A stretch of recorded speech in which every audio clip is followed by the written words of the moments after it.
think it knows that knockoff gets weaker. Oh. Well, it's fine. We did the E-Speed crit. No, never. Never in a million years. Okay, free. Is this bridge rival? There's no way. Okay, no. This is not the bridge for bridge rival, right? It's the next bridge. Yeah. Okay.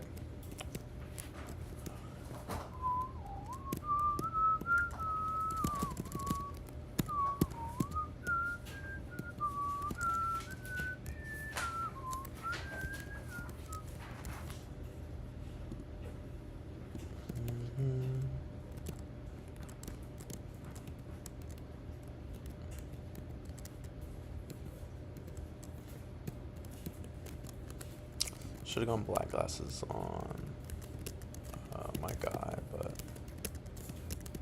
no worries. No harm, no foul, you know?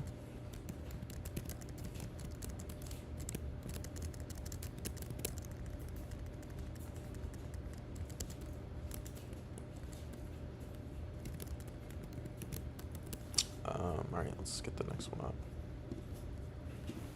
Okay. Morpeko is... It's bear skewed. Don't need an item. Shuka is irrelevant. You have fake out. We're not dead to fake out. Crit. Do you need mystic water for that one? Okay, so we can't sweep. Hey buddy. So we'll just go bear skew and click. Let me organize these guys a little bit. I want to Swiss swimmers up here. You're fast. Okay, so this is gonna click fake out turn 1 because it doesn't have kill. I'm going to you and click liquidation twice.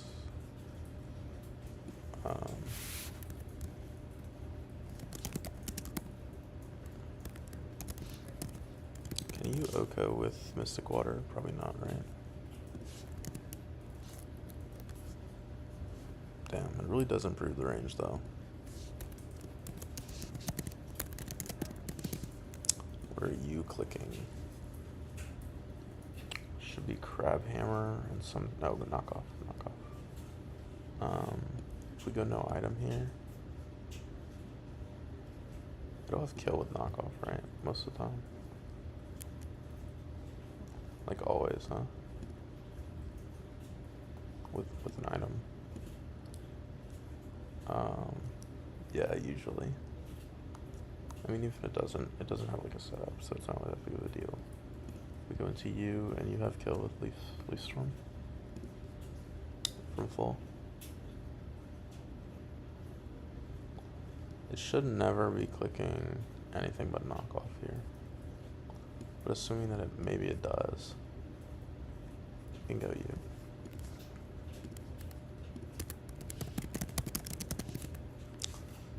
Yep, that one was pretty free too.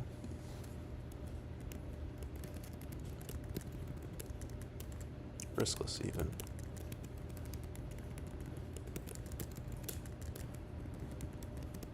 Rosary does come in on random move and kill. Probably safer to do that, but like we just bring both, you know. You need Mystic Water, which is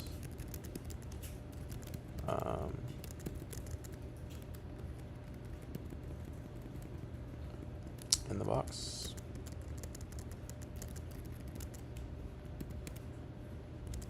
Where'd it go? Oh, it's right here. Okay.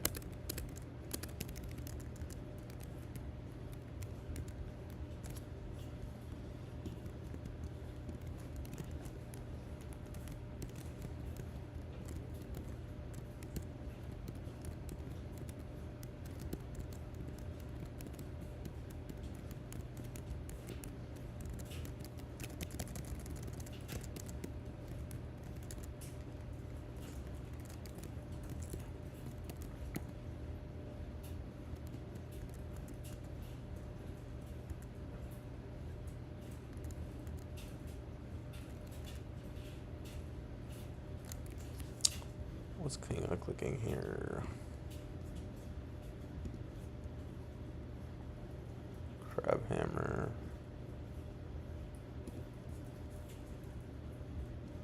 I mean, we outspeed and kill, so we never did the crit. Should be fine, yeah. And then this is gonna be fake out or tail slap. It literally doesn't matter what it clicks. Liquidation makes it a pretty good range to kill, so I mean crit solidified it, obviously. What's up here? A bug catcher, who seems to be optional, maybe? Well, we'll get in there.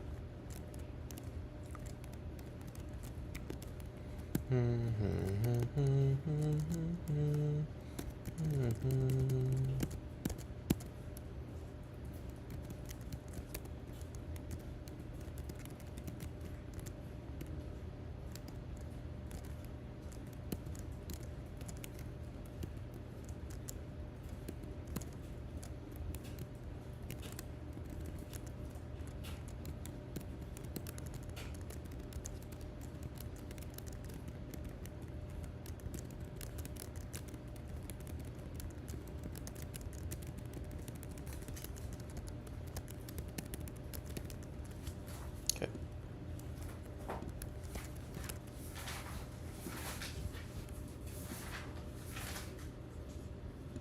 Bro, the fact that they just give us rain is crazy.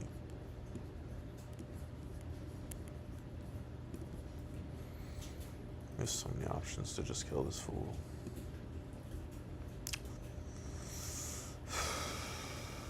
I think I want to just... I mean, it doesn't matter, huh? You won't have fast kill on anyone. In rain? Goddamn. Okay. Let's see. What do we want to give this kill to? Looks like I want to get him. No, Archaeopsis hasn't gotten one in a minute. It's Sash, so it has to be Archaeops actually. So we do Wing Beat. You come in, you have slow kill. So does Scizor. Does it see Bullet Punch as fast kill? I guess we're gonna find out. You click Scald. We go into Amphi. Oh. Okay, so that's not gonna work. Mirror Coat. Protect. Iron Defense. Mirror Coat is special, right?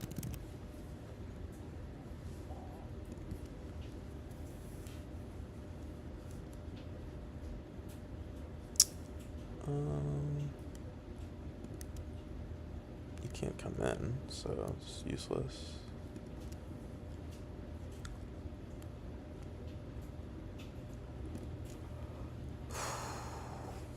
This is a little annoying set, huh? I guess what we know is that it's guaranteed to click Scald on the switch in. So that's pretty useful.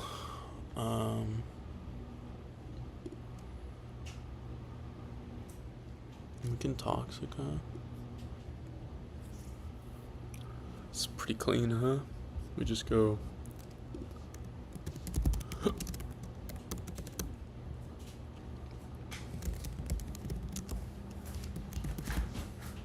don't even care if we get burned, like it doesn't even matter. We just need to get a Toxic off and spam Synthesis. We can't boost its damage. So you come out for dual Wing Beat. You have Kill and Sun. Damn. Alright. Pyro hasn't got a kill in a minute. It could Swords Dance and then Bullet Punch. No, it can't Swords Dance on the switch because it'll have kill.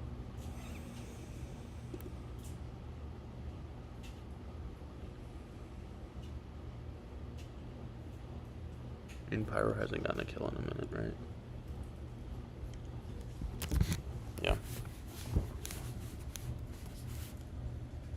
We do need citrus in case we get to wingbeat crit. Actually, we did a double crit here. Probably. Okay, that makes it a little bit trickier.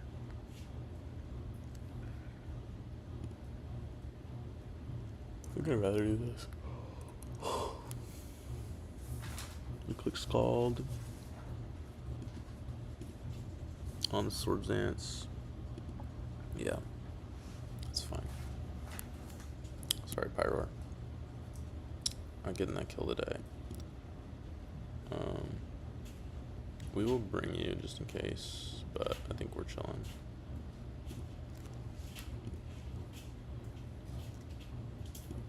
Maybe we bring you as well for like intim stuff if needed.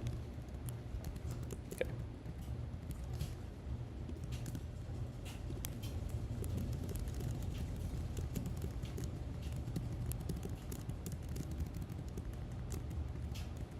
Pulling you, bringing Pyroar and Luxray.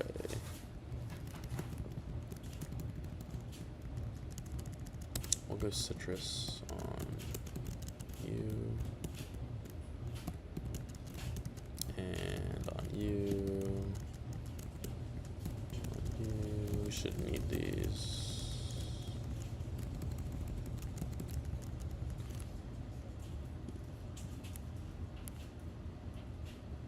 We don't need citrus on Archeops because he's never coming back out. Yeah.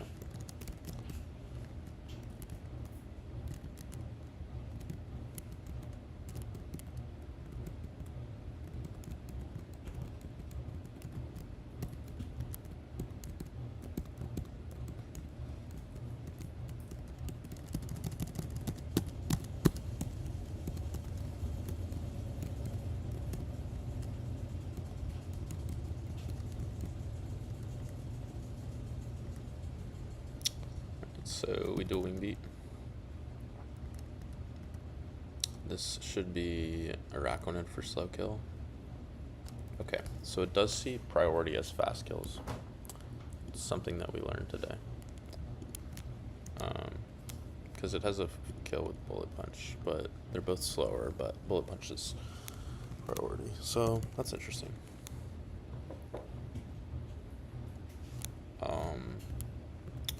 We just click Scald twice. Even if it sets up, we're chilling.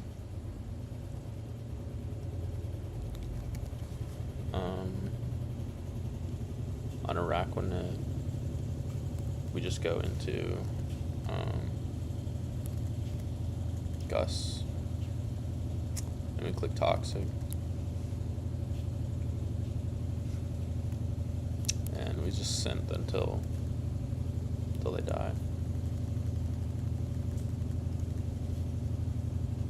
Maybe we could have Lepid here, but no biggie. I think that was a crit. Synth actually only heals 25 in the rain. I need to keep that in mind. Okay. Pretty free. Was this an optional? I'd like to look. I am looking. Okay, no, that was not an optional. Okay, I'm gonna check Psychic Seed off the list. So I think I missed Misty Seed. Past the stairs leading to Psychic Dayton. I don't think I've fought Psychic Dayton yet. Why are they out of order? Oh, they're not. That's Psychic Dayton.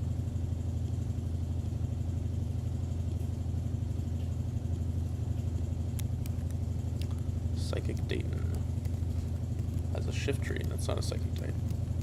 Silly guy.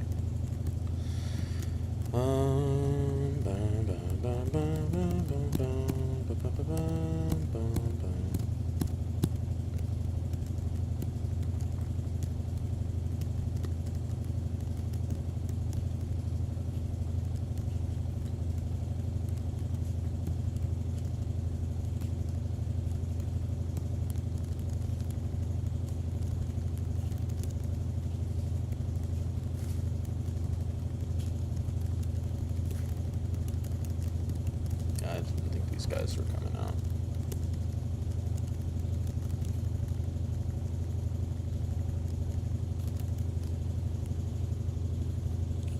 Okay. Psychic Dayton. Early Bird, Silk Scarf, Fake Out Explosion.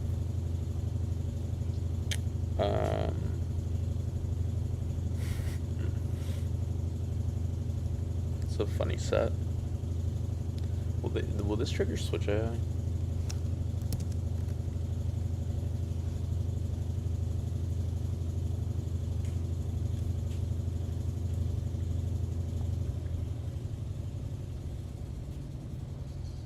Mon and the AI's part is either faster than the player Mon, not no code, or something.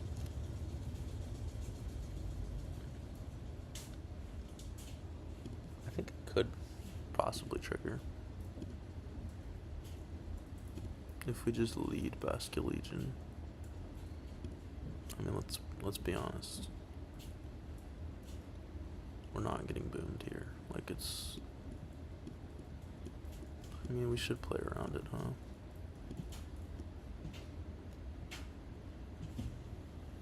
Does anyone live a boom? And kill. Oh, wait, it can only click explosion after the fake out.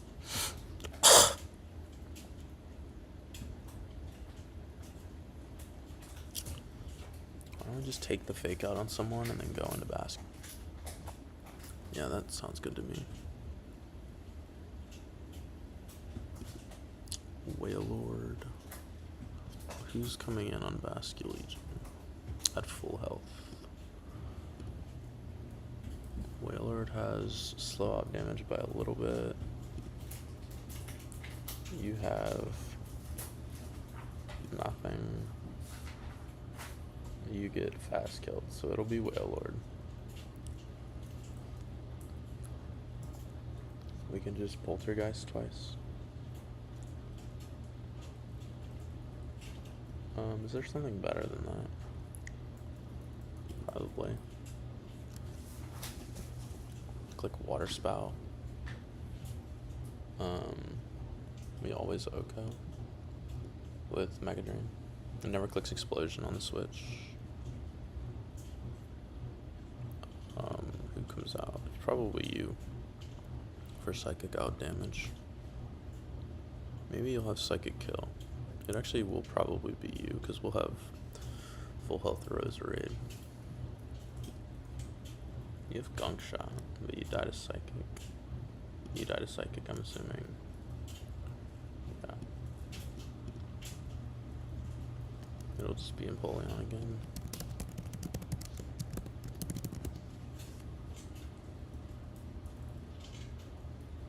And then you will come out.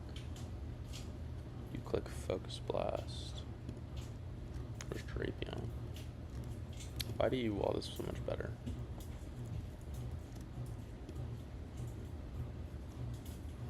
I literally don't care if it clicks Trick Room, bro.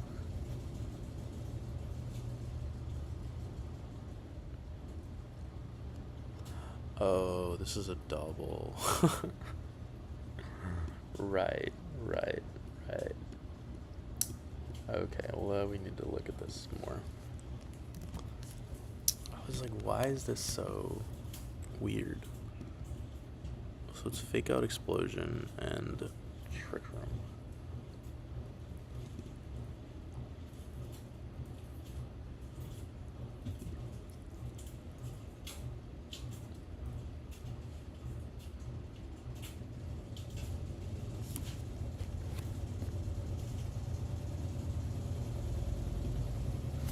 I wonder who it looks at for the Trick Room. AI Mon or its partner are slower than any player Mon on the field. So we would have to be slower with both guys for it to not click Trick Room. That's interesting.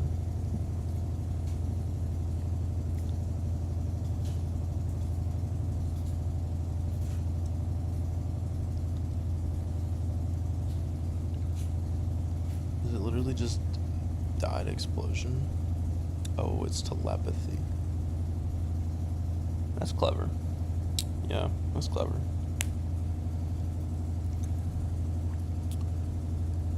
I'm sure it's Colbert, yeah.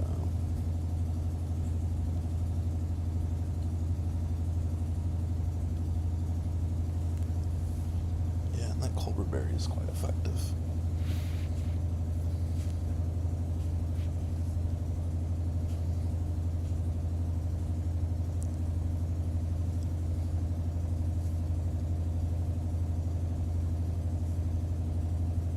I guess we can go Bruxish.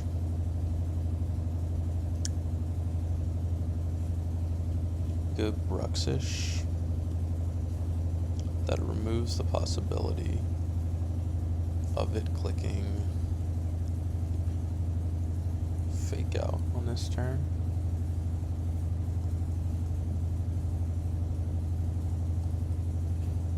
Yeah, then what? We double up and let Trick Room go up. Or we give it a fast kill. And then we double up. And we don't let Trick Room go up. Plus 10. We do have... It will have fast kills on some guys. Like Dragalge. Caracosta, we can make that happen. I think I'd prefer...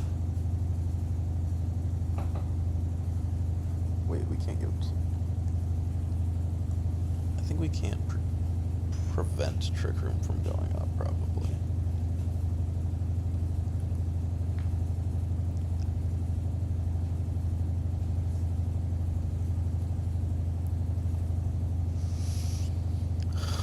Can someone Oko this shift tree?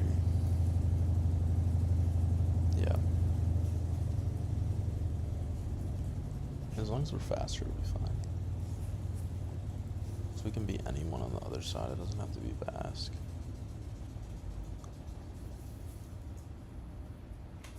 Is there someone who is...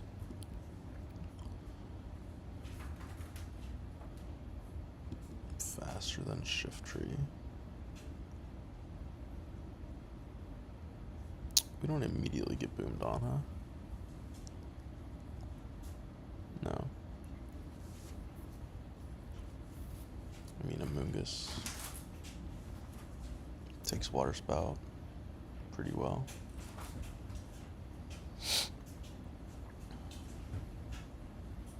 Shouldn't Explosion turn 1 if we're on Basque? Can Basque and you just kill Shift Tree?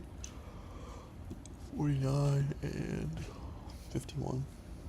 I guess you can.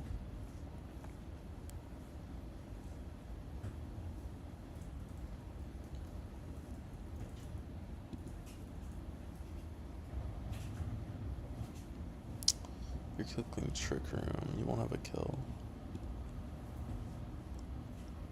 Let's say Trick Room goes up.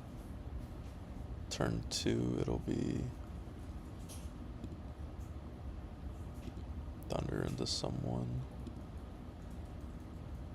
I think it's probably just best to not let Trick Room go up.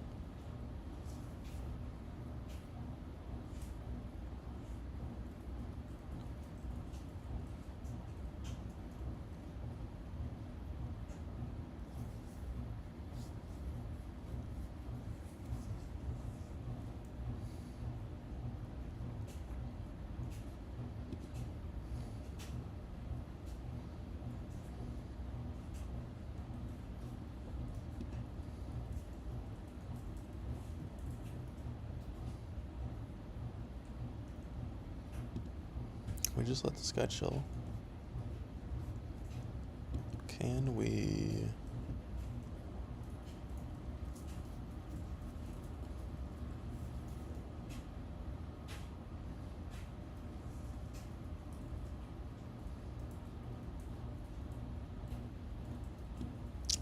We can literally just go Hatterene, huh? No, because it explodes.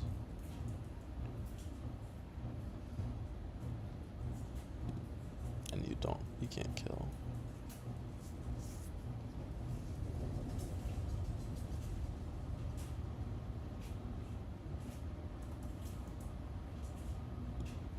Oh, that's what we do. Yeah, we do the same thing we did on Flannery.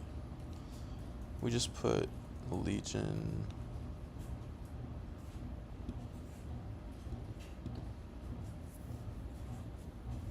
We lead Barris. We lead Basculin.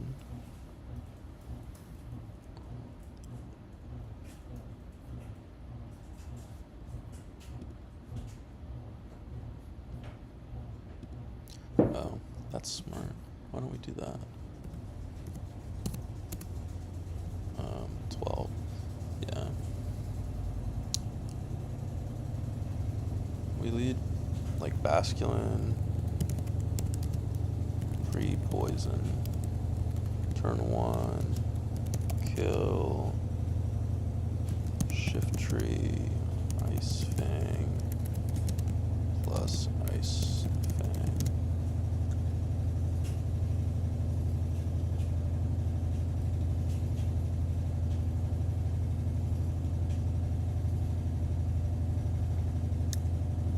Just make sure that the ice fang double up kills.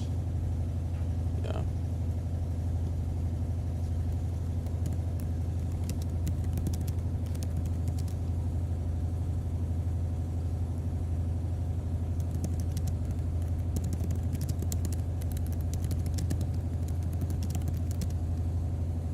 What's this guy's name? Orangaroo. Turn 3.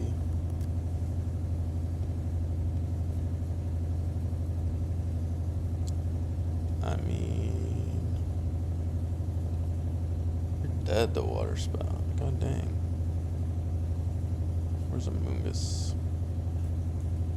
Amoongus takes a lot from water spout.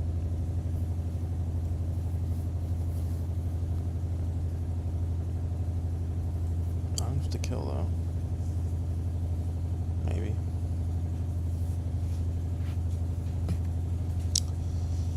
Maybe I'm focusing down on the wrong slide.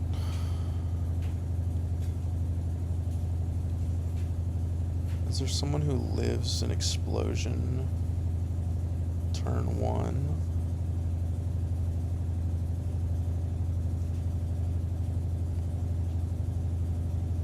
Wait, maybe I just go.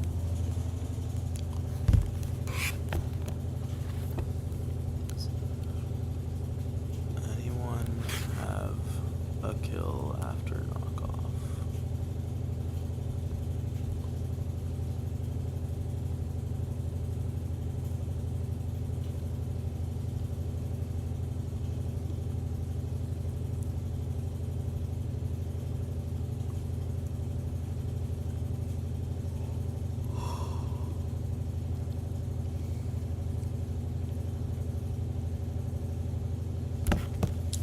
So we could do that. We could prevent it from going. We kill. That's fast kill, which it can have. We can give it that.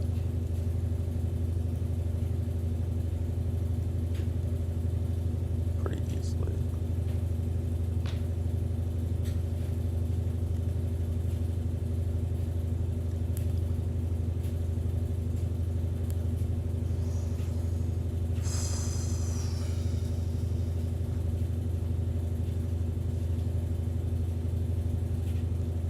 Yeah.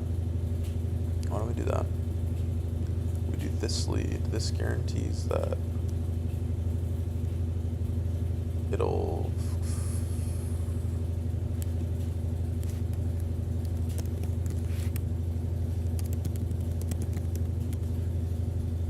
give this guy fast kill.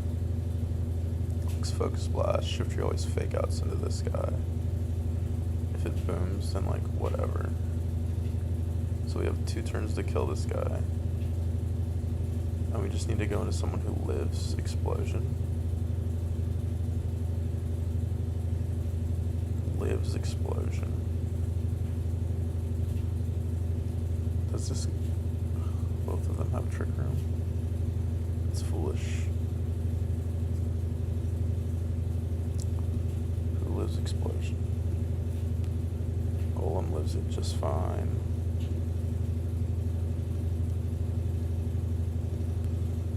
Guess it's Golem.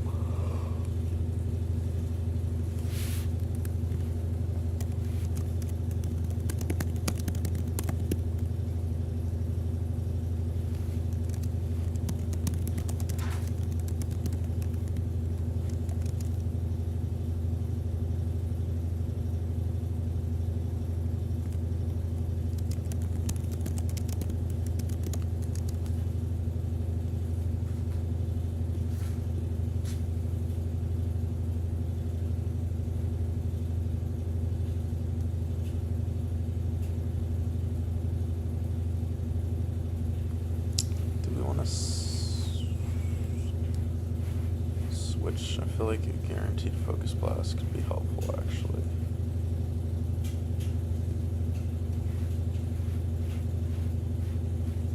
Could do that. Liquidation turn 1. No, because it booms on this turn.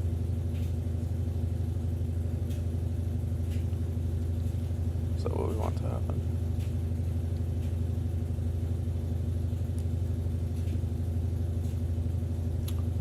You know, I did forget that we had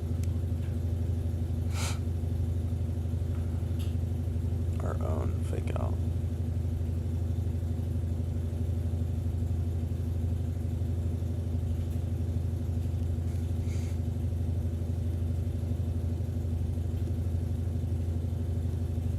It's kind of funny. I mean, this guy can flinch, huh?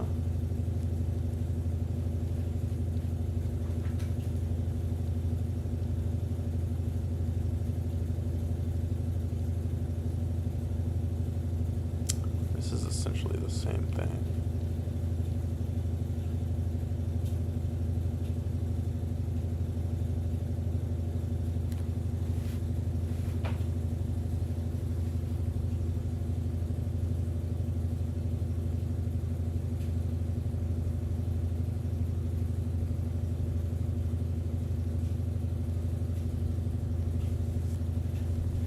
I think this is just the same line, basically.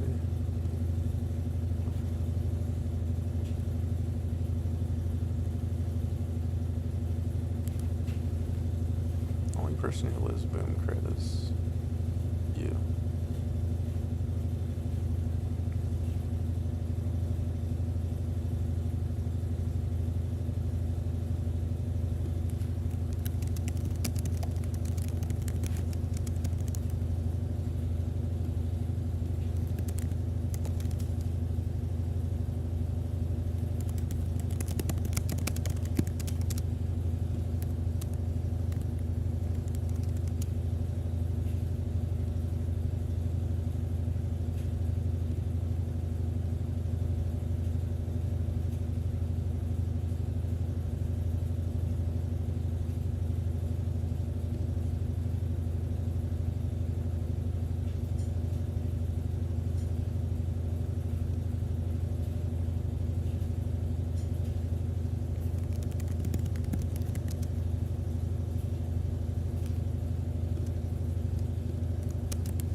A golem does come.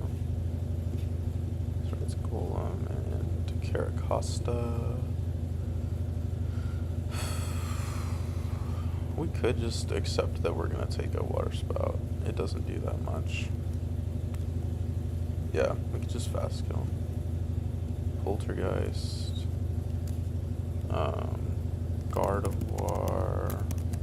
Switch to... I'm gonna say Amoonguss. Yeah, I'm gonna say Amoonguss. Just in case we don't hit the Poltergeist. Because then we'll be baiting Psychic. And a move.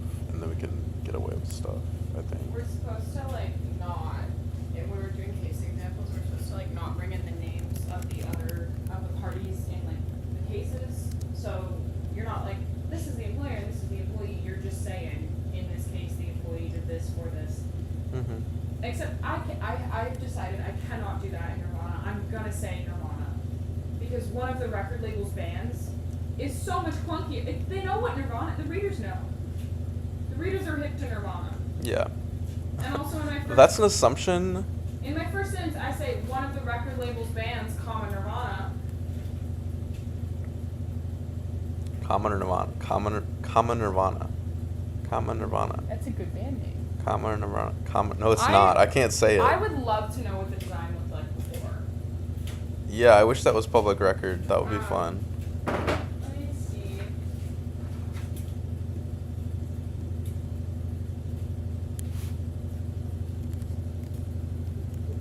The factual This looks background good of enough. this case is so funny. Nirvana was a musical group that performed and recorded during the late 80s and 90s. Blah, blah, blah, blah, blah. Late 80s. I didn't know that. Kurt Cobain, parentheses, Cobain in quotation marks so that you know. It's a through- stage name. Well, no, so you know throughout the rest of the opinion when they say Cobain, they're referring to Kurt Cobain. You have to do that. Parentheses Oh. in quotations. So, like, I say the studio throughout my paper because I'm not saying Bentham Studios LLC, but the first time I did it, I had put Bentham Studios LLC, parentheses, quotation marks, the studio. Kurt Cobain, was a member of Nirvana, also the president of, a director of, and employee number 1 of Nirvana Incorporated. Did he himself? That's really funny. I love that. I guess he incorporated it himself. Oh, shortly thereafter, the band used the so-called Happy Face T-shirt to promote its upcoming album, Nevermind, because this design was more acceptable than a previous 7 Circles of Hell design.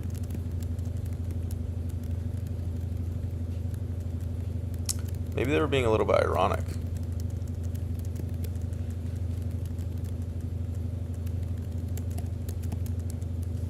What do we Yeah, need to be I at? wanna see We need this to be as at well. 112.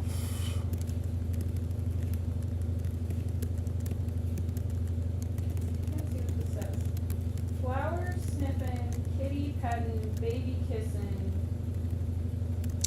That's basically what people say about me, I think. Corporate bad wishes. I have no idea what that says. I don't know either, baby. You're not going to be able to see it.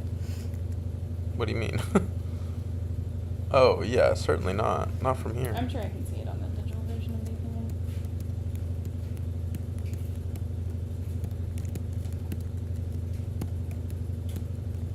There's been something like caught in my throat for like a good hour. And maybe I'm getting sick or something, I don't know. Yeah, it's so But funny. it's gross. They all declare, although band member Novoselic, attorney Gerard, and manager Silva did not see Cobain create the design, they all declared that they believe he was the creator because he was a talented visual artist who created the visual art for the band at the time, including artwork to be used on and because the design is consistent with Cobain's artistic style and similar to the artwork on the so-called 7 Circles of Hell t-shirt. Nirvana always believed Cobain created the happy face design, but Robert Fisher provides competing evidence. He declares he created the smiley as a favor to Nirvana. He declares he is 99% sure he originally drew the happy face. 99% sure. That's funny. I like that.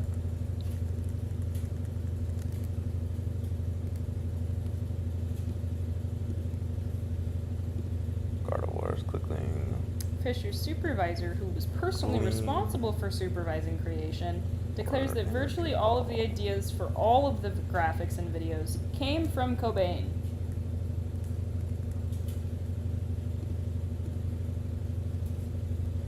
Did this occur after he died? Because I feel like they might just be saying that like as a out of respect thing, you know?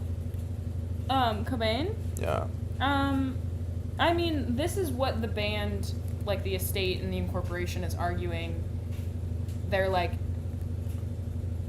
in the depositions and everything, they're like, Kurt drew that. It looks like everything else that he drew. We had the 7 Circles of Hell design. The label said no. We drew another thing. It's so similar to it. It is just more family friendly. Like, he drew it. I think that it's a pretty like they introduced like stuff that he'd drawn prior and like evidence that he had drawn most of the stuff that they used.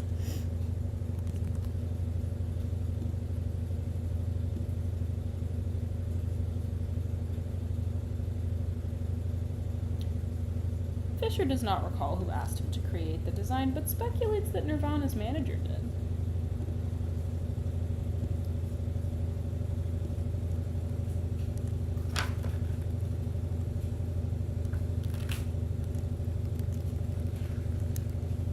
The dispute between Nirvana and the defendants, Marc Jacobs, arises out of Marc Jacobs' release of its bootleg Redux Grunge clothing collection. Specifically, Nirvana identifies a sweatshirt, t-shirt, and socks that allegedly misappropriate the smiley face. Misclick clause. Allegedly appropriate the smiley face. The parties have submitted 821 pages of evidentiary objections. Jesus Christ. Many of those objections are boilerplate. Where appropriate, they will be addressed below in connection only when they apply.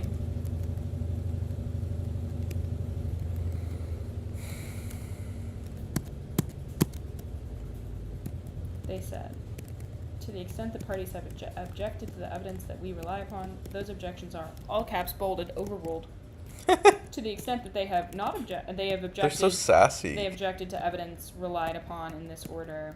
They shouldn't be allowed to be that If they have objected sassy. to evidence not relied upon in this order, those objections are, all caps bold, moot.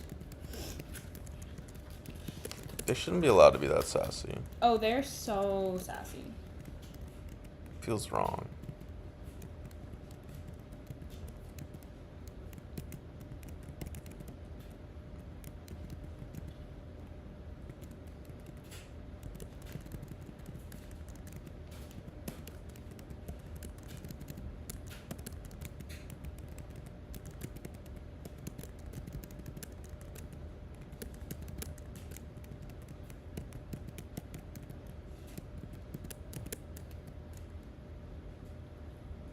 I mean, they have, like, yeah, their evidence that Cobain drew it is pretty weak.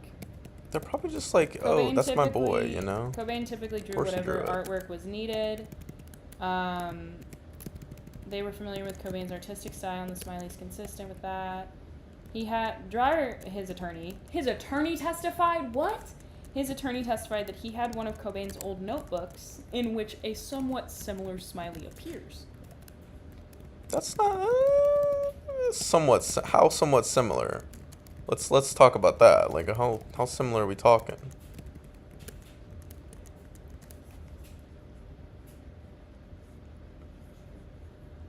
Silva testified the smiley was created for a t-shirt design that was intended to mimic one previously created by Cobain. Okay, that doesn't sound like you're saying he made it. We're kind of going back here.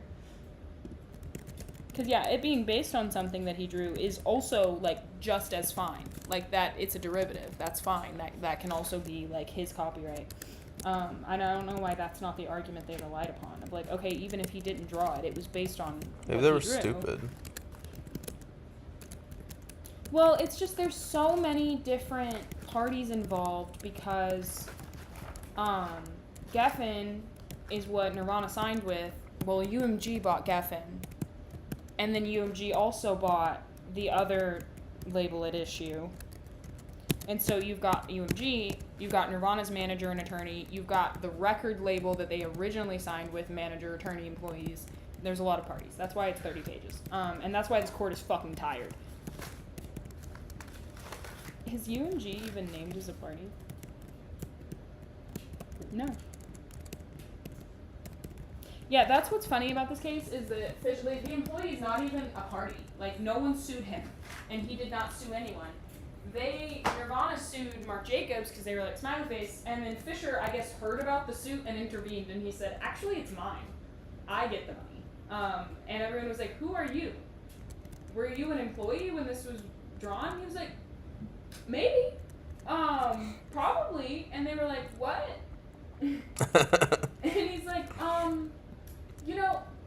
yes, I was an independent contractor, and I was like an employee, but if they would have asked me to draw that, I would have. That is like his whole argument. I think that's how it works, my guy.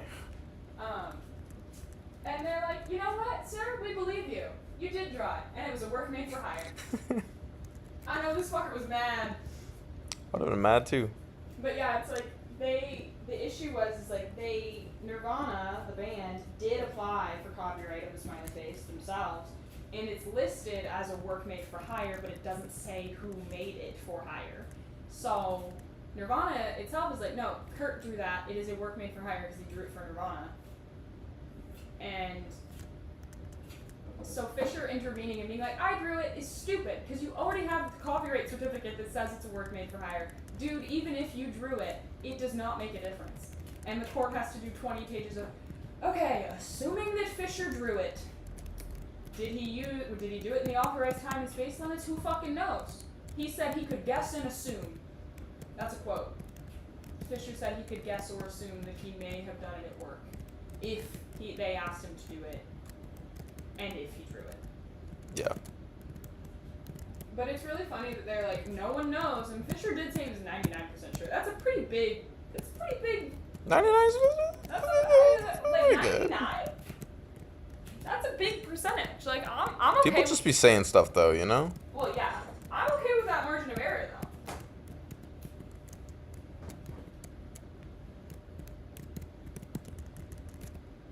It's funny that you say that because I don't know. I don't know where I was going with that. I forgot.